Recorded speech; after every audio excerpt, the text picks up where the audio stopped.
Un saludo a todos y todas, bienvenidos y bienvenidas al módulo 5 que hemos denominado Soberanía Alimentaria y Cuidado de la Vida en Poblaciones Campesinas y en la Ruralidad. Vamos a comenzar con el tema número 1, que se llama Ruralidades y Derechos Campesinos, invitaciones para enfrentar la crisis y aportar a la construcción de la paz. Yo soy Olga Elena Jaramillo Gómez, soy docente investigadora del Instituto de Estudios Regionales de la Universidad de Antioquia. Y con esta videoclase y con este primer tema del módulo tenemos 3 propósitos.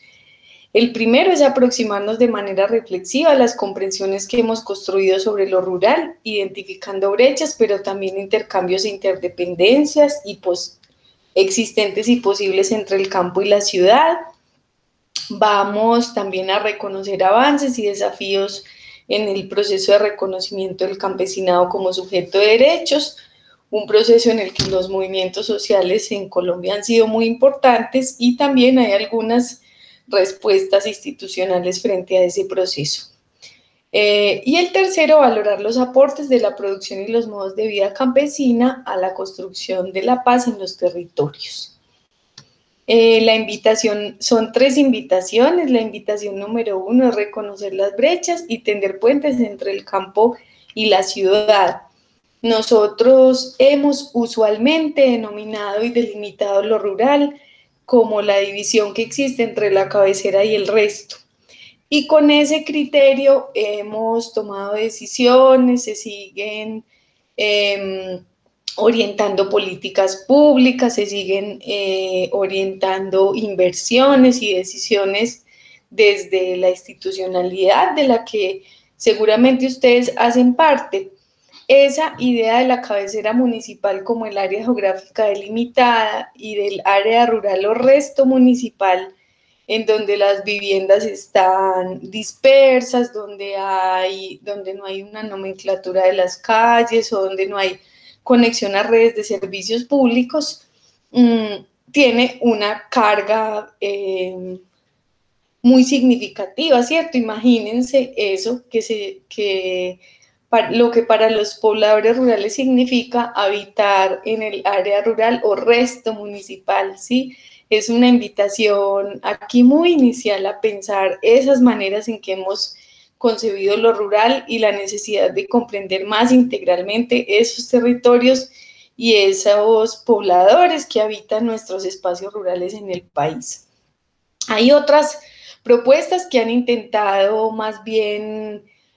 construir como unas lecturas más integrales de ese proceso, no de tanta división, y han dicho que existen índices de ruralidad y que todos los municipios e incluso las ciudades pues tienen un espacio rural y un índice de ruralidad que va de un gradiente desde 0 a 100, entonces entre más cerquita a 100 está el índice, es más alto el índice de ruralidad. Aquí en el mapa ustedes pueden ver que en el sur del país el índice de ruralidad es mucho más alto y los colores están mucho más claros y que alrededor de las grandes ciudades capitales esos índices tienen colores más fuertes y son mucho más bajitos. Esa propuesta que hizo el Programa de Naciones Unidas para el Desarrollo con un informe que se llama Colombia Rural, Razones para la Esperanza en el 2011, nos mostró que el 75% de los municipios colombianos son rurales, tienen un territorio predominantemente rural y que en ellos se asienta alrededor del 30-31% de la población y que representan casi el 95% del territorio nacional, ¿cierto? Entonces, que nosotros tenemos una ruralidad muy significativa, muy importante, sobre la que hay que pensar y empezar a construir miradas, y no solo miradas, sino acciones distintas frente a cómo actuamos sobre ella. Ustedes se darán cuenta que a lo largo de este módulo y que uno de los propósitos es reconocer cómo funcionan esos sistemas alimentarios locales, cómo lo rural ha sido, los pobladores rurales y las actividades rurales, un sostén para lo que se nos ha venido encima con esta crisis, pero que también hay unas brechas y unas desigualdades que han puesto en evidencia grandes dificultades que siguen viviendo los pobladores rurales del país. Entonces, ¿cuál es el propósito final de esta primera invitación y el mensaje? Pensar las interdependencias entre el campo y la ciudad y promoverlas, ¿sí? Creo que la producción, la comercialización y el consumo de alimentos son una gran oportunidad, una gran ventana y un gran camino para promover esos intercambios y esas relaciones entre el campo y la ciudad, que sean unas relaciones mucho más equitativas de las que comúnmente nos encontramos, ¿cierto? Nosotros hemos visto la ciudad como un centro de poder, de conocimiento y progreso, y el campo se le ha asignado como un lugar de atraso y carencia, y creo que hay que reflexionar muy críticamente sobre eso, porque en el campo se cuida, se defiende la vida, se produce el alimento, hay procesos muy vitales, están las fuentes de agua y se abastecen la mayoría de los centros urbanos del agua que allí se produce, hay unos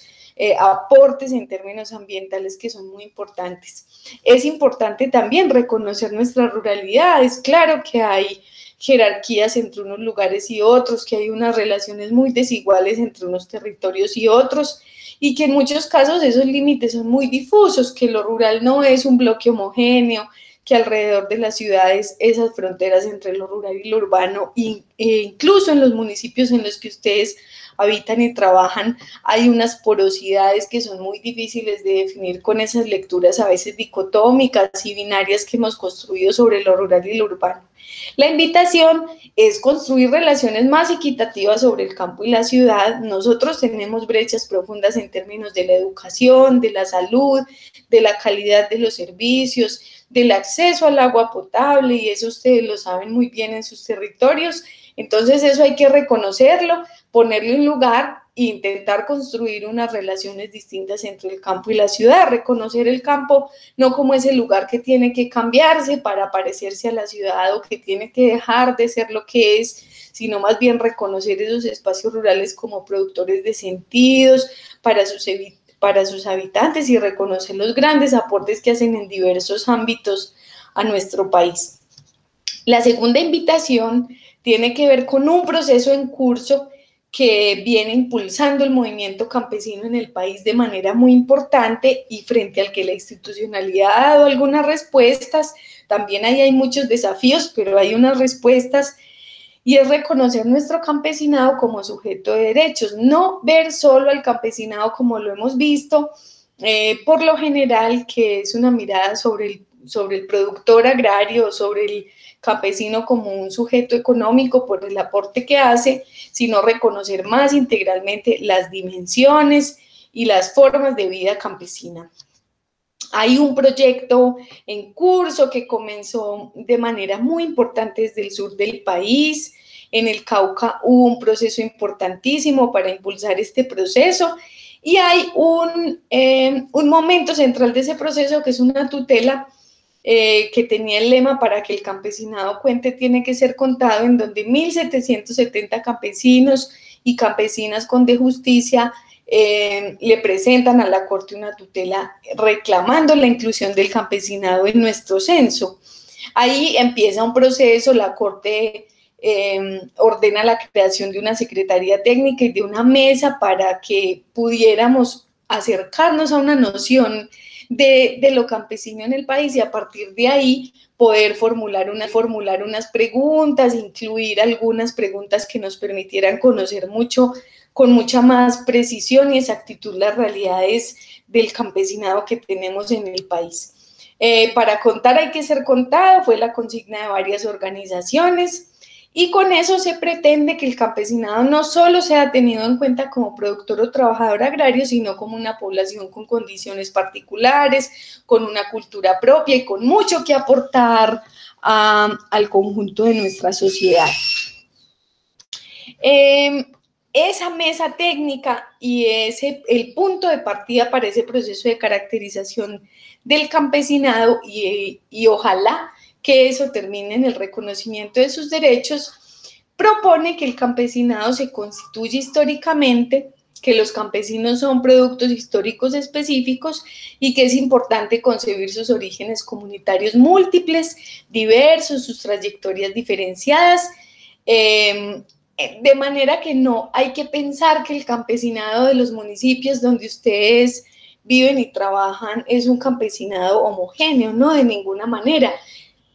El campesinado andino tiene unos procesos de formación distinta, la ocupación, el poblamiento de esas tierras,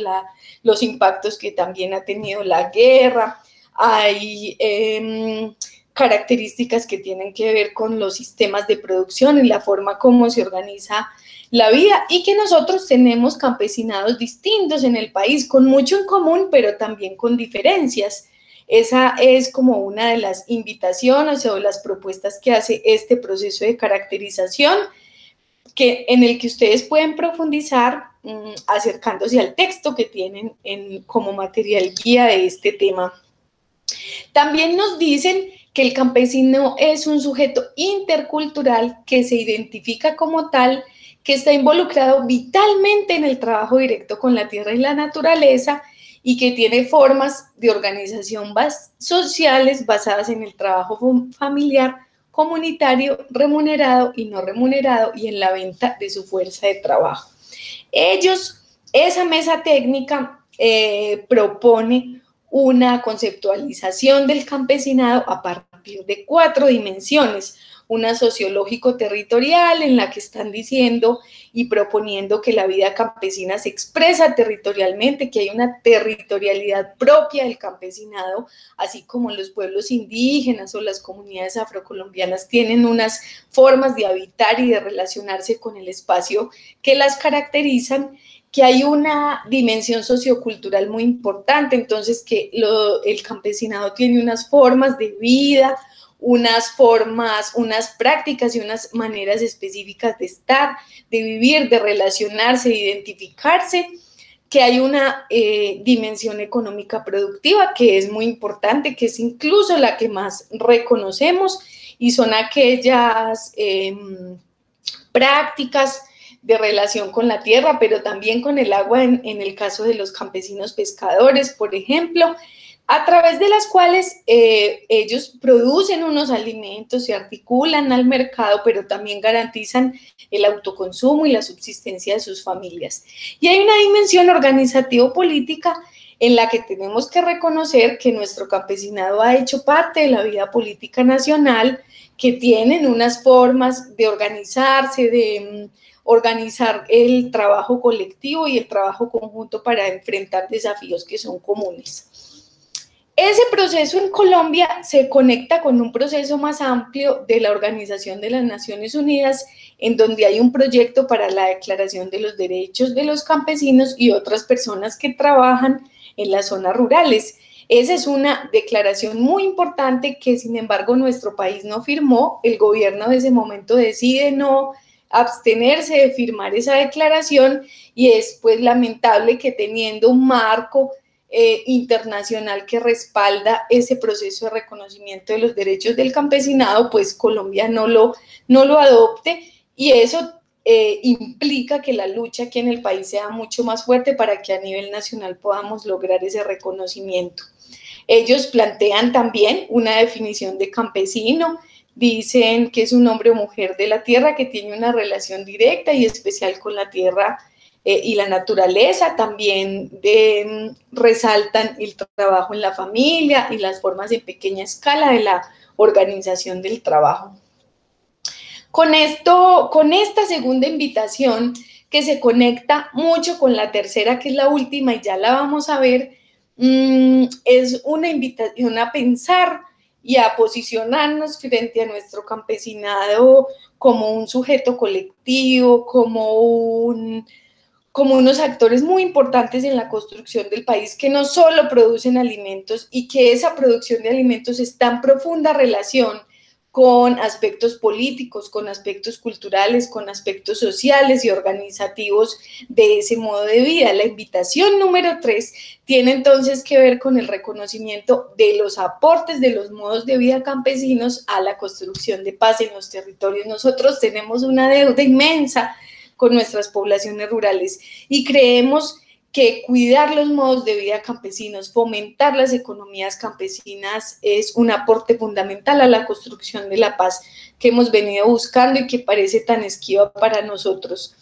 Uno de los principales, de los resultados más iniciales de ese proceso de caracterización de la población campesina después de ese concepto, intentando que pudiéramos a través de algunas mediciones conocer más de nuestro campesinado, afirma que el 31,8% de la población nacional se reconoce como campesina. Y ese es un dato muy importante porque nos está diciendo que tenemos una presencia de población campesina muy, muy significativa en el país, que nosotros tenemos que reconocer, que tenemos que valorar y que sobre todo hay que destinar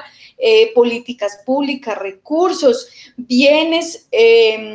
subsidios para promover su producción y para cuidar sus modos de vida y sus territorios. Esa caracterización de la población campesina en Colombia, que es un estudio, estos son los resultados de un estudio muy reciente que también tienen disponible en el material de consulta, nos muestran que en casi todas las regiones del país esos reconocimientos como campesinos, la gente se reconoce como campesinos, esos son porcentajes muy importantes. En el Cauca, imagínense, llega casi al 50% de la población que se autoidentifica como campesina. En la región oriental estamos por el 44%, en la central el 36%, en el Caribe el 32%, en Bogotá un poco menos, el 10%,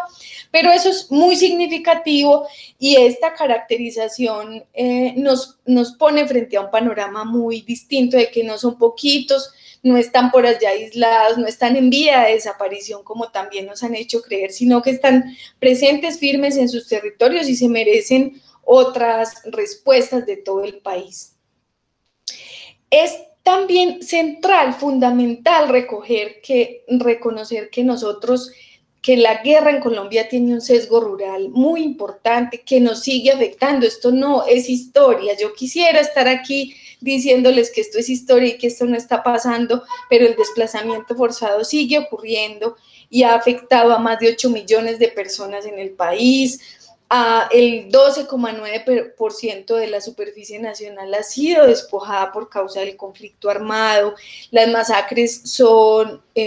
actos de horror que han afectado principalmente campesinos. Las minas antipersonas siguen sembrándose y siguen sembradas en el campo. El reclutamiento es un fenómeno que afecta principalmente a niños y jóvenes y de manera muy especial a jóvenes indígenas, ni qué decir de la guerra sobre el cuerpo y la dignidad de las mujeres que se ha utilizado como un arma para dominar los territorios y para despojar,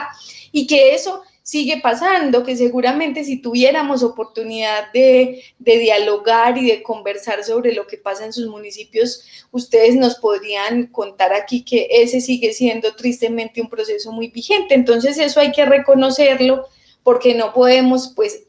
hablar un poco, digamos, ingenuamente sin pensar que en el campo solo se produce alimento y que hay mucha esperanza. No, hay unos factores estructurales que nosotros como país no hemos resuelto y que es importante hacerles frente desde el nivel más pequeño, que es el municipal, tan potente, donde se pueden hacer tantas transformaciones. Nosotros tenemos un problema con la tierra que tiene componentes muy importantes, hay concentración de la tierra, imagínense esto. El 1% de las explotaciones de mayor tamaño en el país ocupa el 80% de la tierra. Y el 99% restante está en menos del 20% de la tierra. Hay una concentración inmensa que nos pone deshonrosamente en uno de los primeros lugares de concentración de países con mayor concentración de la tierra en el país. Además tenemos la tierra apta para agricultura, ocupada por la ganadería y por los terratenientes, y nuestros campesinos que hacen grandes aportes a la alimentación del país, ocupando las tierras menos aptas, más empinadas, más desconectadas, de menos calidad, los suelos de menos calidad. Entonces también hay conflictos de uso, ¿cierto? Mientras que la producción campesina produce alimentos, la gran propiedad se dedica a la ganadería. Mientras la producción campesina está en las tierras de menos calidad y menos aptas para la agricultura, la ganadería ocupa las mejores tierras, las que deberían destinarse a la producción de alimentos.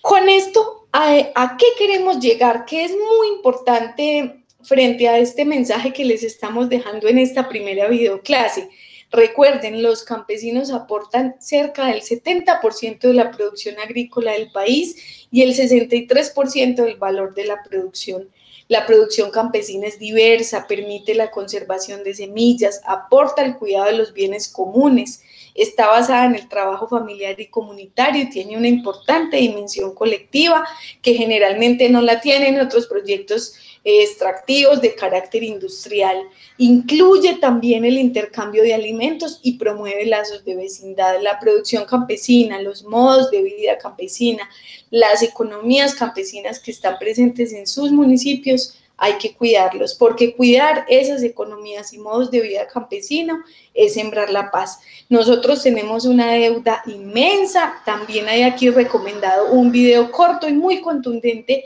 que muestra claramente ese proceso y es como no hemos podido resolver nuestros problemas, no hemos podido salir de la guerra que está tan relacionada con el conflicto agrario que tenemos en el país y tenemos una reforma rural integral, un punto acordado en La Habana sobre la sustitución de los cultivos de uso ilícito, que es importante rodear, que es importante implementar, promover, defender, porque definitivamente ahí en esa ruta que logramos construir a pesar de tantas dificultades, está una ruta propuesta para saldar deudas enormes que tenemos con el país rural. Entonces vean el video y recuerden que desde el espacio municipal se pueden hacer grandes transformaciones, se puede acompañar, rodear el proceso de paz y sembrar alimentos, producirlos,